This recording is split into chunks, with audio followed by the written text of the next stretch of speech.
Bon, ben, on va continuer notre introduction avec la brique EV3 et les différents capteurs. Si on regarde ici, on va commencer avec les capteurs. Ici, j'ai un capteur de couleur, de lumière, qui va me permettre de suivre une ligne noire. Ici, ça c'est un gyroscope qui permet au robot de savoir où est-ce qu'il est dans l'espace. Un sensor tactile pour un mur et les ultrasons qui va permettre d'avoir une distance. Ça, on en a parlé la dernière fois, c'est un moteur. La partie qui est bien importante lorsqu'on parle de la brique EV3, mais on va parler des fonctions de base. Premièrement, l'allumer. Lorsque je l'allume, le centre, c'est le point de départ du Lego Mindstorm pour le partir. Donc là, ce qu'il fait, c'est qu'il se prépare, puis il va commencer à chercher. Donc on va essayer de voir ce que ça va donner pour les différents menus avec lesquels on va travailler. Donc ça prend un peu de temps avant qu'il parte, puis quand il va être prêt, la lumière va être verte. Si on se rappelle bien au dernier non, il est vert. Donc si on regarde en haut, on voit qu'on a différents menus.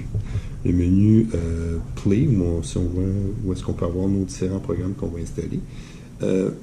À côté, on a les différentes logiciels, les choses qui sont sauvegardées. Ici, on a différentes options des différents ports.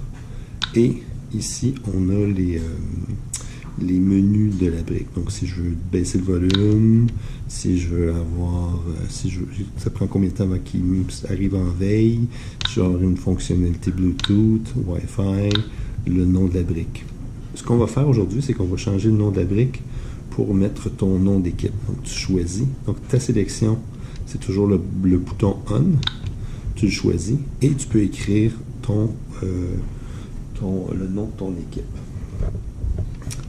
Si on veut revenir en arrière, on pèse sur le petit bouton qui est en haut ici. Ça nous permet de se promener dans différents menus. Donc, de cette façon-là, ça nous permet d'avoir les paramètres, les différents ports, la collecte de données, puis les logiciels qui sont à l'intérieur. Donc, puisque la brique est neuve, je n'ai pas de logiciel dedans.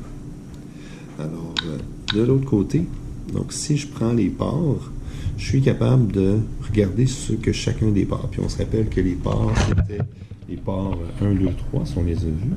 Donc, je suis capable de brancher les capteurs et l'ordinateur ou le EV3 va être capable de me dire qu'est-ce qu'il est capable d'avoir ou qu'est-ce qu'il est capable de percevoir. Donc là, ce que je vais faire, c'est que je vais brancher les différents appareils, puis je vais revenir. Donc, si on regarde ici, je suis dans la section port et dans Port View, ça va me permettre de voir ce que j'ai de branché. Donc, en bas ici, j'ai mes différents sensors. Donc, sur le port 1, j'ai mon sensor où il vous regarde et qui indique les distances en centimètres. Donc, c'est un outil qui est très utile. Je suis capable de changer. Et j'ai mon gyroscope qui est ici, qui est capable d'avoir des valeurs de degrés pour savoir où est-ce qu'il se trouve dans l'espace.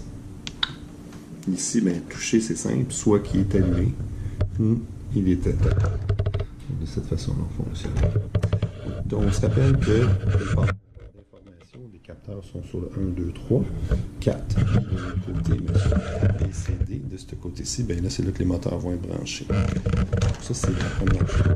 Cet outil-là est vraiment pratique pour savoir ce que les sensors voient quand ils sont branchés sur le robot.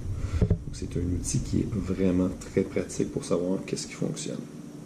Là, ce qu'on va faire, ça va être très simple, on va l'éteindre. Donc, je retourne en arrière pour changer le menu. Et là, ce que je vais faire, c'est que quand je repèse dessus, là, j'ai l'option. Donc, j'ai pesé sur le menu, je choisis la flèche, et le robot s'éteint.